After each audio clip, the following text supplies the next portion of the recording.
Good morning, everyone. Today's I deals with the topic of child health nursing, that is care of the sick children or care hospitalized child. Okay, let's start the topic.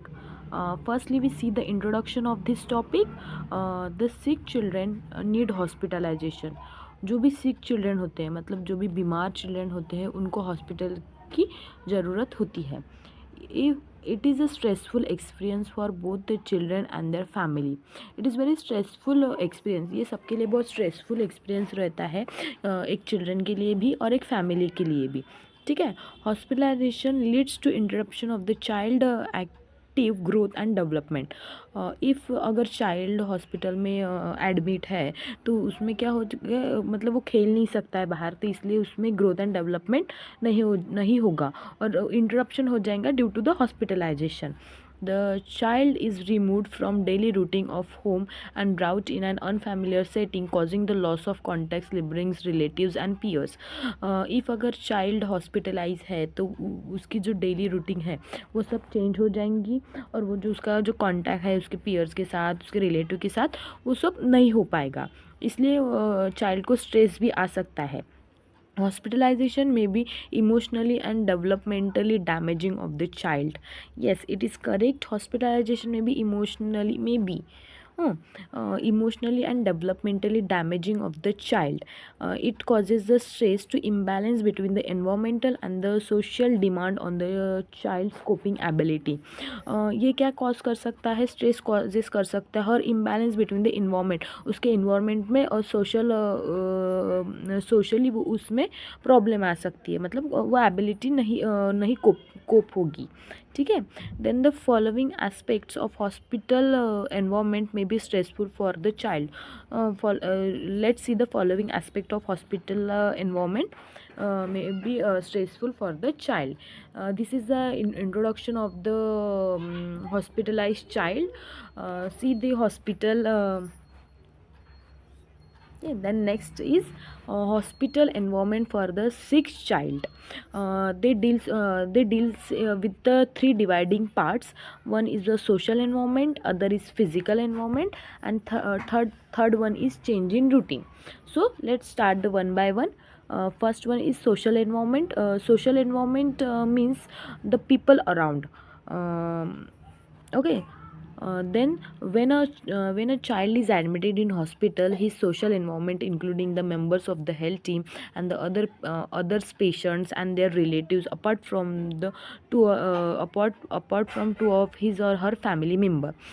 If अगर child hospital में admit होता है तो उसके around में people कैसे है, ठीक है, सोशली वो कैसे है हॉस्पिटल में, उसके रिलेटिव है या अदर हेल्थ टीम मेम्बर्स है और अदर पेशेंट है. ठीक है.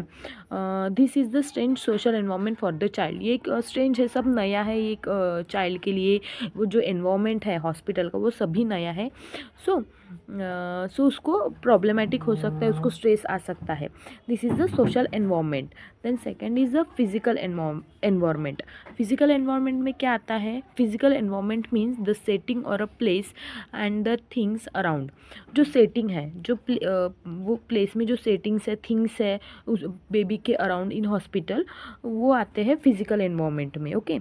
Hospital physical environment including the ward और रूम्स, मशीन्स एंड इक्विपमेंट. जो भी इक्विपमेंट होते हैं, मशीन्स होते हैं, वार्ड होते हैं, रूम होते हैं, वो सभी क्या है, एक फिजिकल एनवायरनमेंट में आते हैं चाइल्ड के. There are many unfamiliar object. बहुत सारे अनफैमिलियर ऑब्जेक्ट रहता है, जैसे फॉर एग्जांपल मशीन्स रहती है, sounds and smell in hospital which are stressful for the child. एक अलग टाइप की साउंड आती है मशीन्स की, देन स्मेल आता है हॉस्पिटल में. This are stressful for the child. So first one is a social environment and second one is a physical environment. Then third one is changes in routine. If a child अगर hospital में admitted है तो उसकी जो daily routine है तो वो तो चेंज ही हो जाएगी. Okay. So we see this changes. The children admitted in hospital may have to undergo various diagnostic and therapeutic procedure which are stressful for both the children and their family. Hospital में admit होने के बाद various diagnostic procedure होती है and therapeutic procedure होती है जो stressful होती है चाइल्ड के भी लिए और उनके फैमिली के लिए भी, ठीक है। Hospitalisation lead to alter nutrition and the sleep pattern of the child. If अगर चाइल्ड हॉस्पिटल में है तो उसकी जो न्यूट्रिशन पैटर्न है वो अल्टर हो जाएगा, स्लीप पैटर्न स्लीप डिस्टर्ब हो जाएगी, ठीक है। New environment of the hospital lead to reduce the appetite and causing the anxiety to the child. अगर चाइल्ड हॉस्पिटल में एडमिटेड है तो वो ढंग से खाना नहीं खाएगा तो उसको एंजाइटी भी कॉज हो सकती है, ठीक है। ड्यूरिंग हॉस्पिटलाइजेशन चाइल्ड में be kept NPO, nil per mouth और नील पर ओरल और गिवन नाइजोगैस्ट्रिक फीड और parental feed as prescribe by the physician. If अगर चाइल्ड हॉस्पिटल में एडमिटेड है तो डॉक्टर ही उसकी ट्रीटमेंट प्रिस्क्राइब करते हैं। सो इफ़ अगर बेबी का ऑपरेशन है तो उसको नील बाय माउथ रखना पड़ता है, मतलब उसको खाली पेट रखना पड़ता है। और इफ़ वो उसकी कोई सर्जरी वगैरह है तो नाइजोगैस्ट्रिक ट्यूब फीडिंग भी करनी पड़ती है। हाँ, वो सब क्या करते हैं, प्रिस्क्राइब करते हैं फिजिशियन। ऑल्सो ही स्लीप पैटर्न में भी disturbance due to the higher noise level in ward. उसकी स्लीप डिस्टर्ब क्यों होती है, क्योंकि हॉस्पिटल में अदर्स पेशेंट रहते हैं, पेशेंट के फैमिली रहते हैं, तो नॉइस होता है, मशीन्स का नॉइस है, इसलिए फिर स्लीप पैटर्न डिस्टर्ब हो जाती है चाइल्ड की। This alternation in nutritional and the sleep pattern leads to distress of children. वो जो न्यूट्रिशन पैटर्न है और स्लीप डिस्टर्बेंस है वो इसलिए चाइल्ड और फैमिली में भी डिस्ट्रेस फॉर्म होता है। Okay, so we see the hospital environment for sick child. उसमें अपन ने आप सब ने देखा हॉस्पिटल एनवायरनमेंट मतलब क्या है, जो पीपल अराउंड रहते हैं। Then we see the physical environment मतलब क्या है, जो सेटिंग है और थिंग्स है अराउंड दी अराउंड हॉस्पिटल में। और थर्ड जो देखा है वो है चेंजेस इन रूटीन, मतलब बेबी की जो डेली रूटीन चेंज होती है वो सब changes. Okay, then next we see the preparation of hospital environment for the child. If अगर हॉस्पिटल में रहने से चाइल्ड का ग्रोथ डेवलपमेंट नहीं हो रहा है, चाइल्ड कंफर्टेबल नहीं है, स्ट्रेस फॉर्म हो रहा है, सो प्रिपरेशन क्या करना चाहिए कि चाइल्ड हैप्पी रहे। Okay, so we see that hospitalization is a traumatic event for the child, but it can be made comfortable. Hospitalization is a traumatic event है, एक मतलब उनसे उनके ब्रेन में कुछ भी ऐसा ऐसा डर बैठ जाता है हॉस्पिटल के बारे में, ठीक है। तो it's causing the traumatic event to the child. It's nurses responsibility to make the hospital stay pleasant. Nurses की रिस्पॉन्सिबिलिटी क्या है, जो हॉस्पिटल स्टे कर रहे हैं, मतलब जो एडमिटेड चाइल्ड है उनके लिए एक हैप्पीनेस वाला एनवायरनमेंट क्रिएट करना, ठीक है। This can be done by taking the following actions. अभी नर्स ने क्या फॉलोइंग एक्शन करने चाहिए वो अपन वन बाय वन देखेंगे। Nurses warm approach and their concern can be help the child and his family to cope up the hospitalization in positive way. एक family के लिए और एक चाइल्ड के लिए एक नर्स ने एक अच्छा दृष्टिकोण रखना चाहिए कि मतलब उनके लिए एक पॉजिटिव वे से वो एडमिट हो सके, ठीक है। The child and his family should be introduce the physician in charge. एक चाइल्ड को और फैमिली को जो फिजिशियन इंचार्ज है, मतलब डॉक्टर है, उनसे इंट्रोड्यूस करके देना चाहिए। And the member of the health team who are going to take care of the child in hospital, जो भी हॉस्पिटल में टेक केयर करने वाले हैं, मतलब नर्सेस और हेल्थ टीम, उनसे इंट्रोड्यूस करके देना चाहिए। मतलब वो इजीली उनसे टॉक कर सके, कम्युनिकेशन कर सके और उनको डर नहीं लगना चाहिए, ठीक है। The child and his family should B acquainted with the ward and the place they may require to go during hospital stay. if अगर चाइल्ड और हॉस्पिटल स्टे में, तो ऑल द acquainted वो जो वार्ड है, जो इन्वायरमेंट है, उससे वो अच्छे से रह सके, इसलिए नर्स ने हेल्प करना चाहिए। The child should made family with their equipment around him and their sound. जो चाइल्ड है वो जो हॉस्पिटल में इक्विपमेंट है और जो साउंड है उनसे फैमिलियर होना चाहिए, ठीक है। likes and dislike of the child related to the food should be kept in mind. जो चाइल्ड के लाइक्स और डिसलाइक्स है, उनकी जो हैबिट्स है वो भी नर्स ने माइंड में रखना चाहिए कि उनको कैसा पसंद है, ठीक है, जिससे वो इजीली हैप्पी रह सकते हैं, ठीक है. Then next, the parent should be involve in the care of the child. Nurses की रिस्पॉन्सिबिलिटी तो है कि चाइल्ड हैप्पी रहे हॉस्पिटल में, उसको उसके लाइक्स और डिसलाइक्स की केयर करे, ठीक है, बट उनके पेरेंट्स भी इन्वॉल्व होते हैं चाइल्ड के केयर में. Okay, there should be provision of a play and recreation in hospital. Child के लिए कुछ प्ले करने के लिए या रिक्रिएशन इन हॉस्पिटल, कुछ हॉस्पिटल में रिक्रिएशन करना चाहिए, और जो चाइल्ड प्ले करता है, उसको जो पसंद है वो उनके साथ प्ले करना चाहिए, खेलना चाहिए. The ward setting should be pleasing and attractive. एक हैप्पीनेस वाली एंड अट्रैक्टिव कुछ अच्छा होना चाहिए हॉस्पिटल में. For example, the walls of the ward may be cartoons characters painted over bed lines, and the hospital dress for the patient may have the print or necessary patterns. जो hospital का जो environment है वो attractive होना चाहिए. जो walls है, जो दीवार है, उसमें कार्टून्स लगे होने चाहिए, जिससे मतलब चाइल्ड को लगेगा कि they play. Okay, then painted होना चाहिए, कुछ अट्रैक्टिव होना चाहिए, ठीक है. Then also there should be a separated room for painful procedures, so that all children of the ward do not get disturbed while the painful procedure is being done on any patient. if अगर ward में कोई procedure हो रही है तो वो procedure के लिए सेपरेट रूम होना चाहिए, जिसके कारण क्या होगा कि जो दूसरे चाइल्ड है उनको डर नहीं लगेगा, वो डिस्टर्ब नहीं होंगे, और अच्छे से आराम से वो प्रोसीजर भी हो सकती है, ठीक है. Then impact of hospitalization on child and family. Okay, तो इम्पैक्ट क्या होता है अभी चाइल्ड में और पेरेंट्स में. The parents of hospitalize child experience and increasing in stress as result of the number of factors that which including many factors including for the increasing the parents stress and anxiety. Lack of information and knowledge related to child and child illness. Lack of knowledge, parents को भी कुछ knowledge नहीं रहता है about the disease and the illness.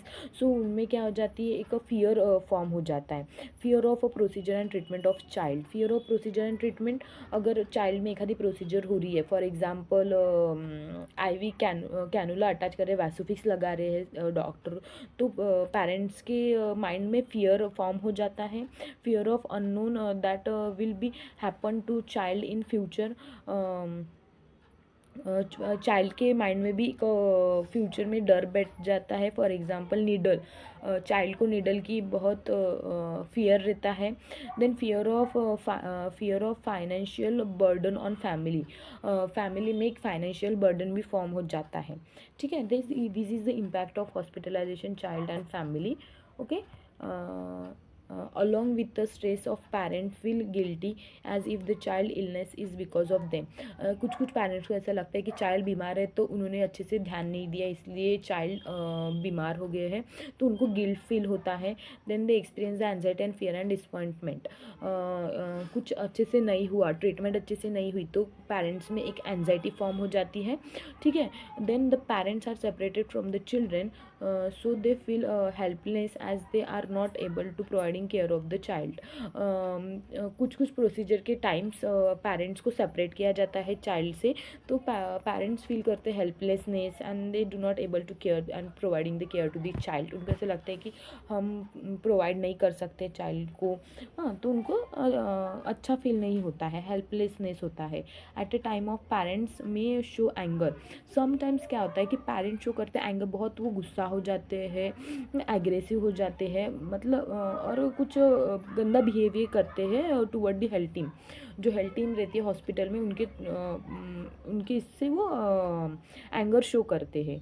If anything goes wrong with the child or error is done, if any error or goes wrong, so parents क्या हो जाते हैं, एकदम अग्रेसिव हो जाते हैं, ठीक है. These are the impact of hospitalization on child and family. Now we see the reactions of the child. Okay. So let's start. The hospitalization impact of hospitalization on child. Hospitalization is a completely new experience for infant and the child. Okay, it's a completely new experience for infant and the children. Since the parents tend to anxious, their feelings of fears is communicated to their children. Parents भी child के साथ communicate करने के लिए थोड़े से डरते हैं.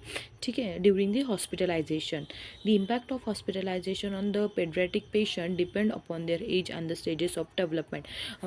The impact of hospitalization on paediatric patient, जो पेडियाट्रिक पेशेंट होते हैं, डिपेंड ऑन देयर एज और स्टेजेस ऑफ डेवलपमेंट. उनके डेवलपमेंट के स्टेजेस क्या है और उनकी एज क्या है, उसके अनुसार इम्पैक्ट ऑफ हॉस्पिटलाइजेशन होता है. So the first one is reaction of infant. अभी इन्फंट के रिएक्शन क्या होते हैं.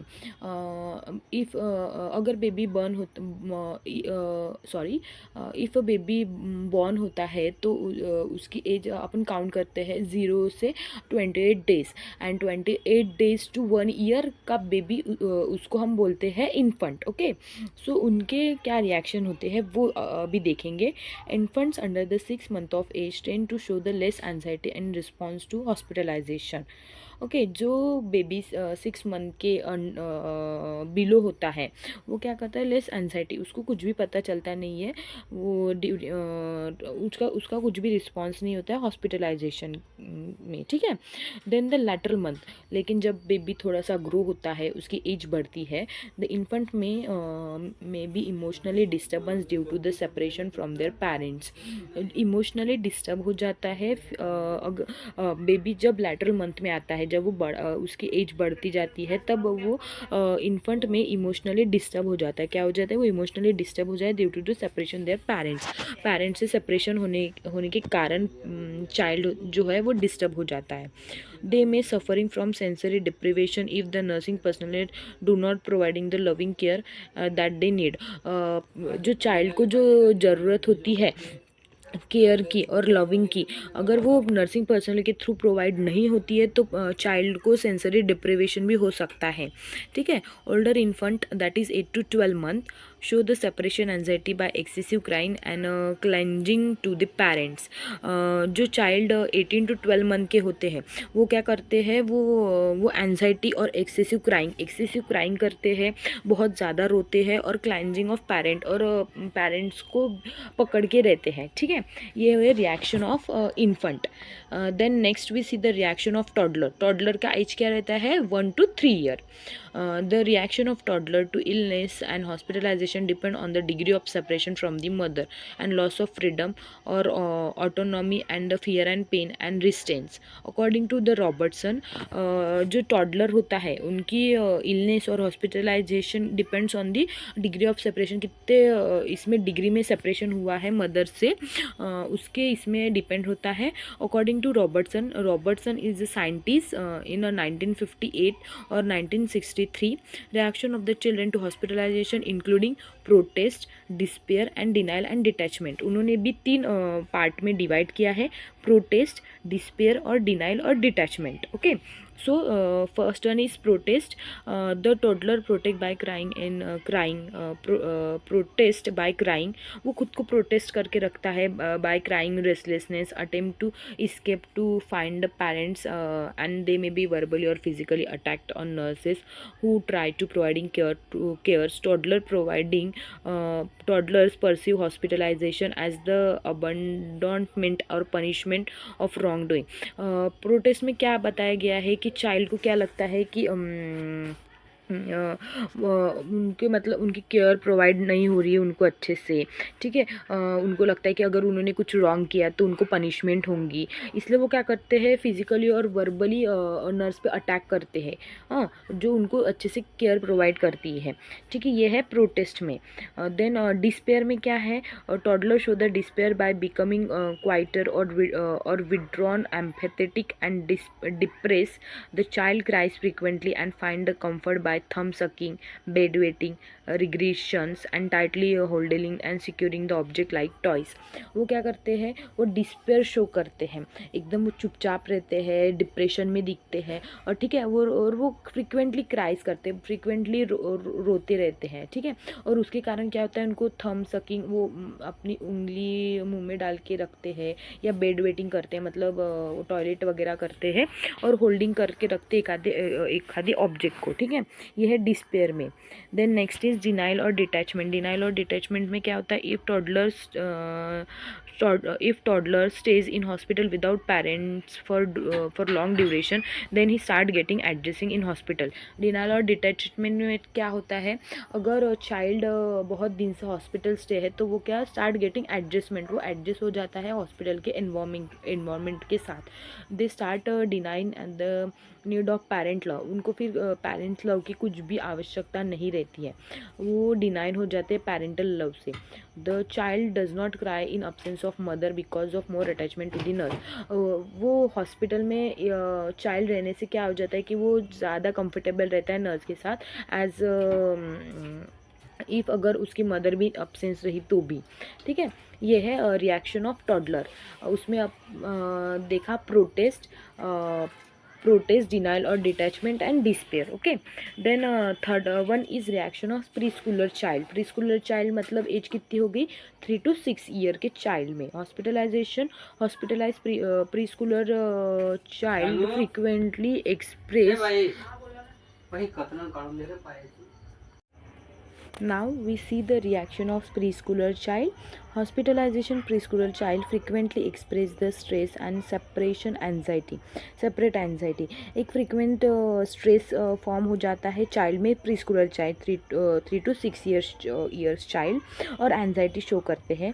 Some preschooler child may be show the regression and have a nightmare due to the stranger of the environment. उनको नाइट्समेयर होते हैं, और क्यों होते हैं, क्योंकि वो उनके लिए जो न्यू होता है हॉस्पिटल एनवायरनमेंट। द चाइल्ड में become extremely dependent on care giver, because जो प्री स्कूलर चाइल्ड होते हैं वो एक्सट्रीमली डिपेंड होते हैं उनके केयर गिवर पे, ठीक है। Then we see the reaction of the children school children response to hospitalisation with fear and anxiety, anger and frequent guilt, ठीक है। Then fear of mutilations and death is scenes in school children, as the school children are excessively concerned about their body image, and they need the physical stimulations and maybe masturbate. These children usually exhibit the less distress behavior such as crying and less motor aggression toward the caregiver and then the younger children. Schooler age की as क्या होती है, 6 to 12 years, okay. So child response of fear and anxiety और anger and frequent guilt वो show करते हैं, ठीक है। उनको डेथ से डर लगता है, ठीक है। देन जो स्कूल चिल्ड्रन होते हैं वो excessively concern their body image, वो अपने बॉडी इमेज को लेकर या फिजिकल स्टिमुलेशन को लेकर बहुत डिस्टर्ब रहते हैं। Then the children usually exhibit less distress behaviour, और कुछ चाइल्ड ऐसे होते हैं जो स्कूल एज में होते हैं वो लेस डिस्ट्रेस होते हैं, उनके बिहेवियर से वो ज़्यादा क्राई नहीं करते हैं, अग्रेशन नहीं दिखाते हैं toward the caregiver and the younger children, ठीक है। Then reaction of adolescent 3 to 6 to 12 to 18 years, 12 to 18 years the age of adolescent may have the difficult time to adjusting in hospital, उनके लिए एक difficult time रहता है adjustment के लिए hospital rules and regulation में, कॉजिंग द फ्रस्ट्रेशन, जो hospital के रूल्स एंड रेगुलेशन होते हैं उसके वजह से उनको फ्रस्ट्रेशन फॉर्म होता है। एडोलसेंट एज पर the represent an extension of parental authority, in additional adolescent find the difficult to accept the dependency and restriction, एक डिपेंडेंसी और रेस्ट्रिक्शन उनको फील होता है। Then they may be also experience the emotional swings resulting in behaviour, जो उनका behaviour है उनमें swings आते हैं। Is a warm to acceptable once minutes and rude the next, okay. जो बिहेवियर है उनके इमोशनल बिहेवियर में स्विंग्स आते, चेंजेस दिखते हैं, and accepted the once minute and the rude to the next, वो 1 मिनट के लिए एक्सेप्ट भी करते हैं और 1 मिनट के लिए रूट भी हो जाते हैं, ठीक है। these are the reactions of the child, that is in infancies, then toddler, then preschooler, then schooler, and then infant. Okay.